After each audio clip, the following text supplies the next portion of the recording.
Mga minamahal naming kaibigan, napapansin lang po natin na parami tayo ng parami na gustong matutunan ang katotohanan. Pero bago natin simulan ang programang ito, pakiclick muna ang subscribe button at huwag kalimutang i-like, i-share ang Facebook page natin sa Punto por Punto.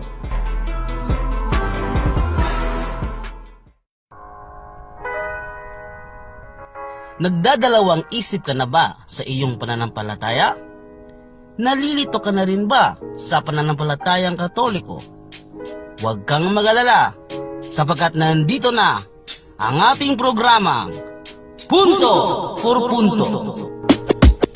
Ang programang ito ay sadyang inihanda namin para sa inyo upang masagot ang mga batikos sa pananampalatayang Katoliko.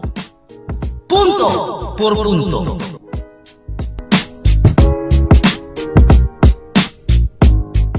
Mga kapatid, welcome sa ating episode 9 sa Punto por Punto, kung saan ating tatalakayin ang personal na komento sa ating mahal na kapatid, Brother Eli Soriano. Hindi natin marapat isipin kung may isip ka talaga, Padre. Ano? Padre pa naman, Reverend Father patawag sa'yo. Kung di ka ba naman, palibasa itong Reverend Father na naninira sa atin lasenggo Kapatid, inyo pong napakinggan ang pahayag ni Brother Eli Soriano. Sabi niya, naninira daw ako sa kanya. No? Ang totoo po, hindi po tayo naninira sa kanya. Sinasagot lang natin ang kaniyang paninira sa atin. Sabi niya, lasinggero daw ako. Ating pakinggan din. Hindi natin marapat isipin kung may isip ka talaga, Padre. Ano? Padre pa naman, Reverend Father patawag sa'yo. Kung di ka ba naman, palibasa itong Reverend Father na naninira sa atin lasenggo Mga kapatid, inyo na pong napakinggan ang direkta na sinabi ni Brother Eli Soriano na ako po ay lasinggo. At puro lang daw inuman ang aking inaatupag. Dahil dito, hindi na ako matuto sa salita ng Diyos. Ito ang kanyang sinasabi. Pakinggan natin. Napagkarami ko napakita sa mga Facebook na puro inuman ang hinaharap nito. Paano matututo ng salita ng Diyos? Mga kaibigan, naalala ko uli ang prinsipyo ni Brother Eli. At sabi niya na hindi daw siya mamersonal. Atin munang pakinggan bago natin sasagutin punto por punto ang kanyang pahayag. Opo, ang aral lang aking gustong maitanyag. Itong ating mga katunggali, dinadala sa personal. Itong ating mga katunggali, dinadala sa personal. So mga kapatid, atin na pong napakinggan ang kanyang prinsipyo na hindi daw siya mamersonal. Pero sa ating na panood at napakinggan na personal siya sa atin na tayo daw ay lasinggo, no? Hindi natin marapat isipin kung may isip ka talaga, Padre. Ano? Padre pa naman, Reverend Father patawag sa'yo. Kung di ka ba naman, palibasa itong Reverend Father na naninira sa atin lasenggo Ang mga komento ni Brother Eli Soriano sa atin ay magkahawig sila sa kaaway ni Kristo na mag-isip. Atin pong babasahin ang Luke chapter 7 verse 34. Nang dumating naman ang anak ng tao, siya'y kumakain at umiinom. Ngunit, sinasabi naman ninyo, tingnan nyo ang taong yan, matakaw, lasenggo, at kaibigan ng mga maniningil ng buwis at ng mga makasalanan. So tingnan nyo mga kaibigan, no? Ang mga kaaway ni Kristo ay katulad talaga mag-isip ni Brother Eli Soriano. Si Kristo po ay uminom, no? Katulad natin, no? Kaunti.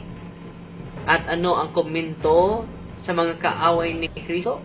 Si Kristo ay lasenggo. Lasenggo at matakaw.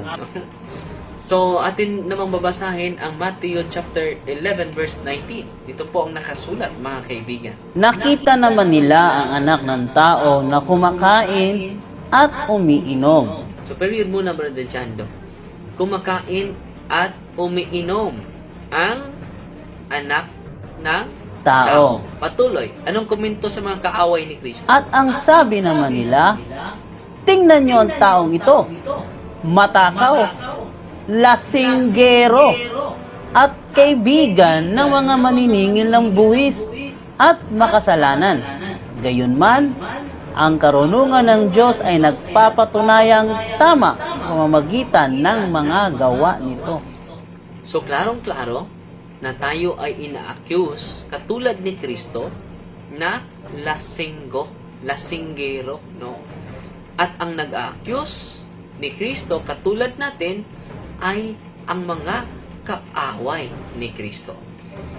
At si Kristo sa talatang iyon ay pinatunayan na umiinom talaga siya, no, ng bino o alak. Mga kapatid, atin pong nabatid ang salaysay ni San Mateo at San Lucas na si Kristo pala ay uminom. At anong nangyari? Sa mga kaaway ni Kristo, sabi nila, Kristo po ay lasinggo. No? Si Kristo po ay matakaw at lasinggero. No? Yun po ang ginagawa ng mga kaanib at sa puno ng ang dating daan sa atin. Uminom lang tayo ng kaunti at ano ng kanilang interpretasyon? Yang paring iyan ay lasenggo, no? At laging umiinom. No? Hindi naman sila nakakita sa akin na laseng. At si San Pablo, sa kanyang unang sulat kay Timoteo, chapter 5, verse 23, ay nag-encourage sa kanya na dapat uminom ng alak. Ating mabasahin, Brother Jando?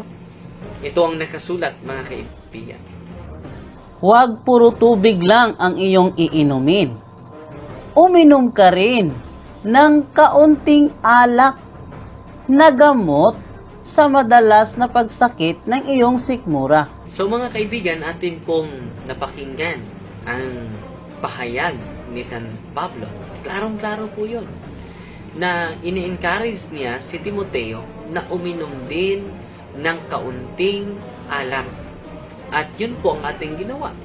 Uminom lang ng kaunting alak. At si Kristo din, uminom ng kaunting alak. At ano ang nasa isip sa mga kaaway ni Kristo. Sinasabihan siya na lasinggo, lasinggero, no? Laging nalalasing, no? So ating makikita na ang accusation nila ay yun din ang accusation ni Kristo sa kanyang panahon. At sa totoo yan, hindi naman si Brother Eli at kanyang mga kasamahan nakakita sa akin ng personal na naging nalasing ako, no? Sa pag-iinom ko ng bino, no? Kung katunayan niya, yung mga picture na pinakita nila, isang beer lang, no, ang hawak natin, no? Hindi isang case. So, kung isang beer, maliit lang yan, no? Maliit na beer, no? So, yung isang beer, isang patunay na ba yan? Nalasinggero ako. Kung isang case o dalawang case, no, masasabi nila na nasa katotohanan ang kanilang sinasabi. At hindi naman personal na kilala ako ni Brother Eli Soriano. At sa kanyang mga komento, parang sweetong-sweeto na siya sa akin, no? Na hindi pa man siya humaharap sa akin. Hanggang ngayon. At makita natin, Brother Jando, ng atin palang mga kapatid na dating daan ay hindi talaga iinom ng alak. Pero silang inumin, Brother Jando. Atin po pakinggan si Brother Eli Soriano. Ano po ba ang kanilang inumin, no? Ating pakinggan, Brother Jando. Baka yung akong sakit mo ay mapagaling ng walang bayad. Drink your own juice. Sabi ko, Uminom ka ng ihi mo. Uminom ka ng ihi mo. Uminom ka ng ihi mo. So tingnan nyo mga kaibigan, ano pala ang kanilang iinumin? Yung your own juice. Drink your own juice, sabi ni Soriano. Inumin mo ang yung ihi. Tinatawag yung urine therapy. Sino po ba ang hayop, no, na iinom sa kanyang sariling ihi, no? Ating tingnan ang video ito.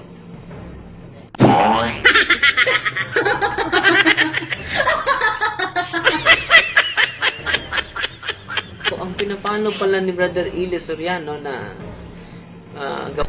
gawain ay ang gawain ng unggoy, no? Hindi pala si Kristo ang kanilang pinapalo. Yung unggoy na uminom sa kanila, sa sarili niyang ihi. Just imagine mga kaibigan. Ito po sa ating mga mahal na mga kaanib sa ang dating daan. Saan po ba mababasa na nagsugo o nagutos ang Diyos na iinom tayo sa ating ihi? Baka yung akong sakit mo ay mapagaling ng walang bayad. Drink your own juice. Sabi ko, uminom ka ng ihi mo. Uminom ka ng ihi mo. Uminom ka ng ihi mo. Kapatid, sa pangalawang punto sa ating episode ngayon, sabi ni Brother Eli Soriano na sumasamba daw ako sa Diyos-Diyosan. Ating pakinggan ang kanyang pahayag. Hindi mo mahal ang Diyos dahil sumasamba ka sa Diyos-Diyusa na ibinawal ng Diyos na sambahin. Sabi din niya na sumasamba daw ako sa Diyosan. Ating pakinggan. Para yan ngayon pasanin mo, lagyan mong bulaklak, lumuhod ka dyan, manalangin ka dyan. Linaw po sa pahayag ko na kanilang pinuputol. Ang ating punto ay ganito. Hindi tayo sumasamba sa Diyos-Diyosan. Pero ang Diyos ay ginawa niya ang bato na maging simbolo sa Kanya. Atin pong babasahin. Nasa Biblia yan. Brother Jando, ating babasahin ang Deuteronomy chapter 32 verse 4. Ito po ang nakasulat, mga kaibigan. Siya ang bato. Ang kanyang gawa ay sakdal, sapagkat lahat niyang daan ay kahatulan. Isang Diyos na tapat at walang kasamaan. Matuwid at banal siya. So, klaro. Siya ay bato. So, klarong-klaro na hindi ko dinagdagan ang Biblia. Sa pagsabi ko na ang Diyos ay bato, nasa Biblia. At lahat ay nagsiinom ng isang inumin ding ayon sa Espiritu, sapagkat nagsiinom sa batong ayon sa Espiritu na sumusunod sa kanila. At ang batong yaon ay si Kristo.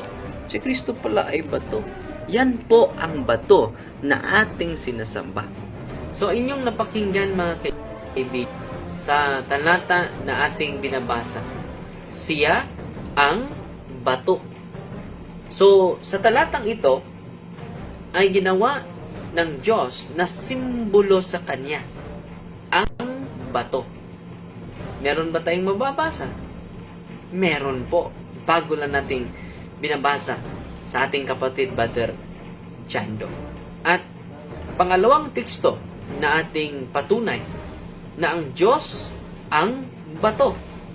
Ating mabasahin, Brother Jando, ang Salmo 18:2. Ito po ang sinasabi sa awit 18:2. Ang Panginoon ay aking malaking bato at aking kuta at aking tagapagligtas, aking Diyos, aking malaking bato na sa kanyang mga nganlong ako, aking kalasag at siyang sungay ng aking kaligtasan. aking matayog na muong.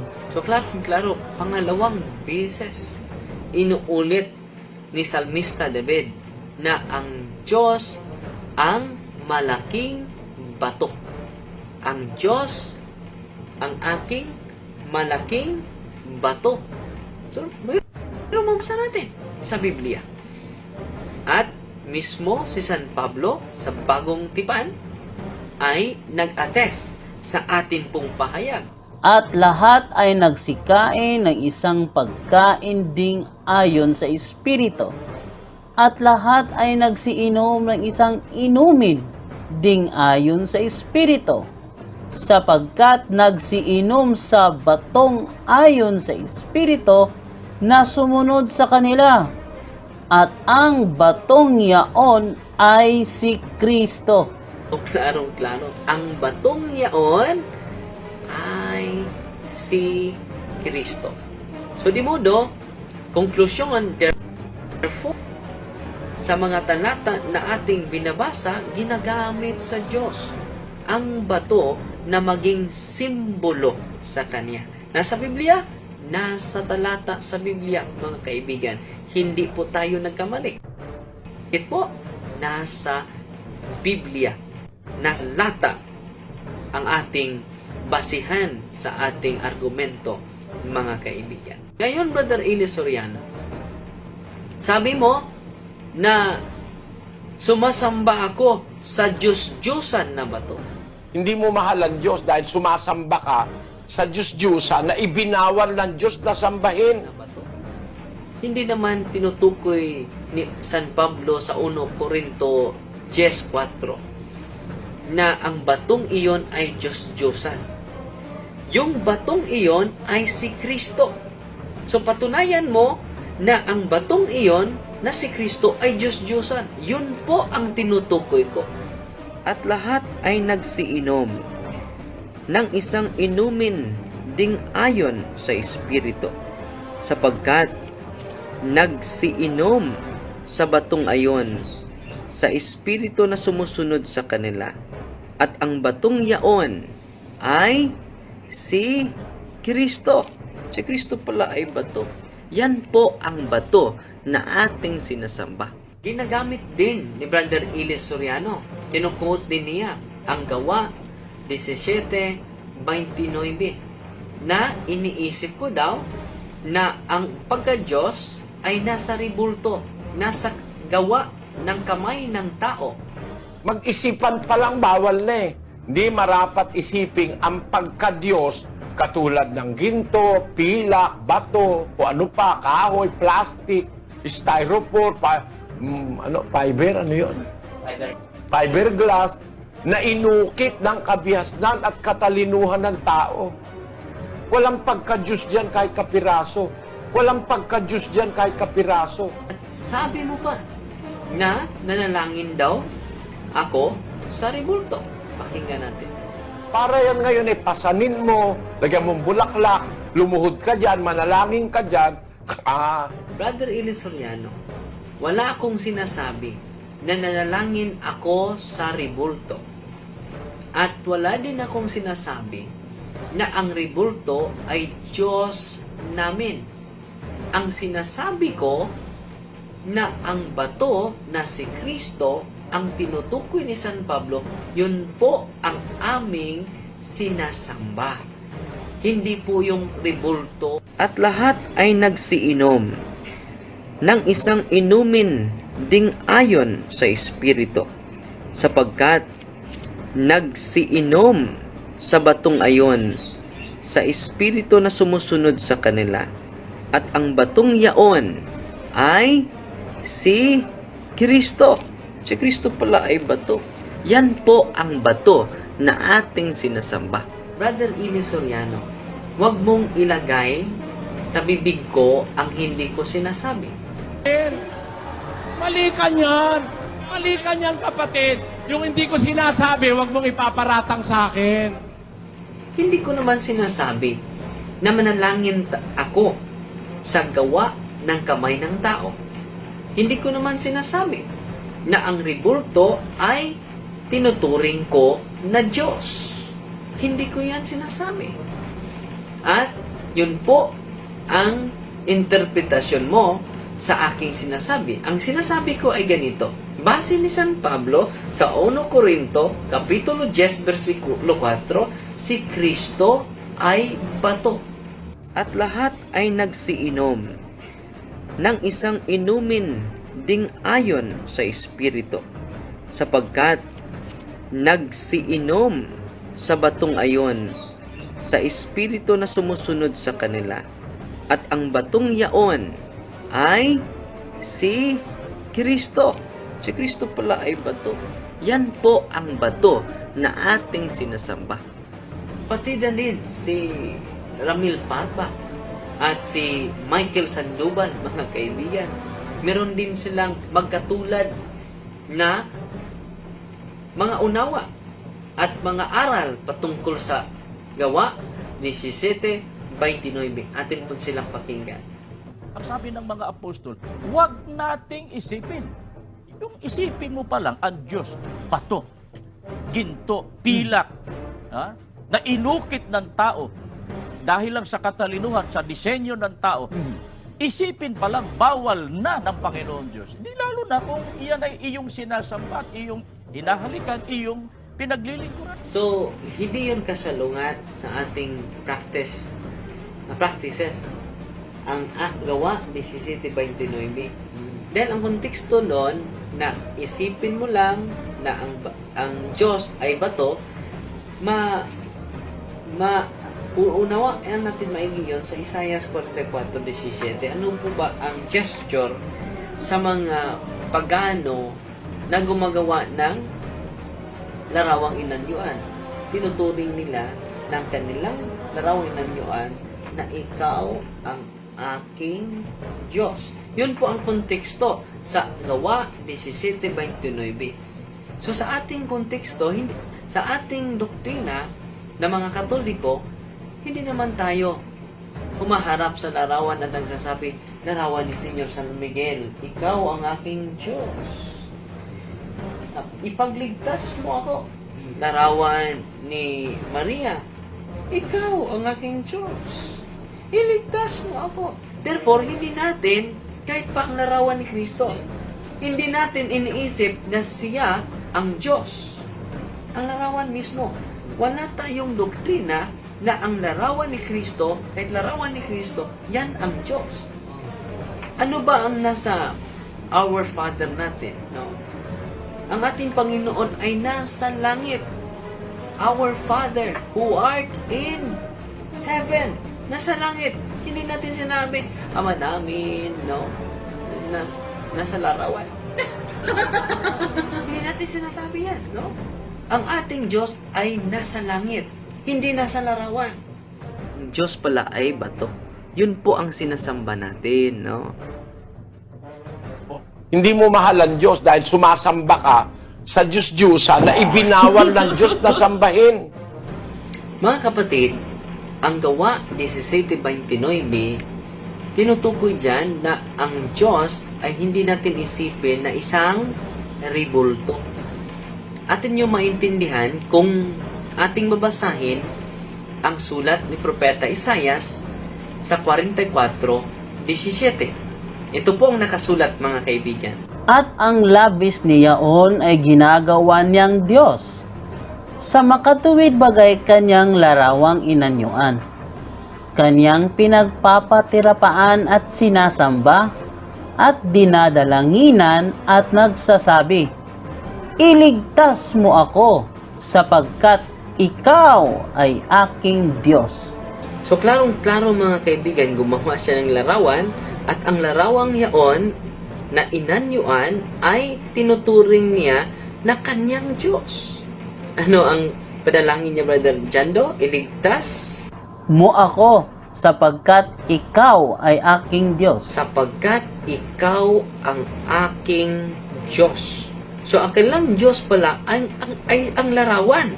Atin pong idagdag ang sabi ni Propeta David sa awit 115. Ito po ang nakasulat. Opo. Ito po yung sinabi ni Propeta David ang verse 2 to 3 ay tumutukoy sa Diyos ng Katoliko. At ang 4 ay ang sinasabi sa Isaiah 44:17. Ito po. Umpisahan po natin sa verse 2. Bakit sasabihin ng mga bansa, saan nandoon ngayon ng kanilang Diyos? Ngunit ang aming Diyos ay nasa mga langit. Kanyang ginagawa ang kanyang ibigin.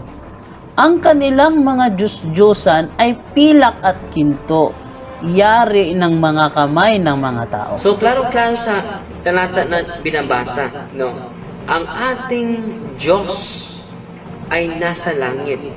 At every time manalangin tayo sa Ama namin, ano ba ang ating panalangin, Brother Jando? Ama namin na nasa langit ka. So, ang ating Diyos pala mga Katoliko, katulad ng Diyos sa Israel, sa Salmo 115:1 ngadto sa 4, ay nasa langit. Pero ang ating mga kaaway, yung mga Diyos-Diyosan, ang kalang Diyos, yung larawan. Pero sa ating mga kaibigan, ang ating Diyos, nasa langit. Ulitin mo, Brother Jando, Ama namin. Ama namin na nasa langit ka. So, ang ating Diyos ay nasa langit. Hindi tayo nagsasabi dyan na ang ating amang Diyos ay nasa larawan. Yun po ang kahulugan sa Gawa 17:29 na tinuturing nila ang kanilang mismong larawan ay Diyos. Pero tayong Katoliko, kahit larawan ng Ama, Anak at ng Espiritu Santo ay hindi natin iniisip na yun ang Diyos. Saan ang Diyos? Nasa langit. Hindi tayo nanalangin ng ating Diyos ay nasa Larawan. So, klaro-klaro yun. Doon po ang ating kasagutan sa ating punto por punto ngayong araw na to. Maraming salamat sa pagtangkilik ninyo sa ating programang Punto por Punto. Hanggang sa susunod, maraming salamat po.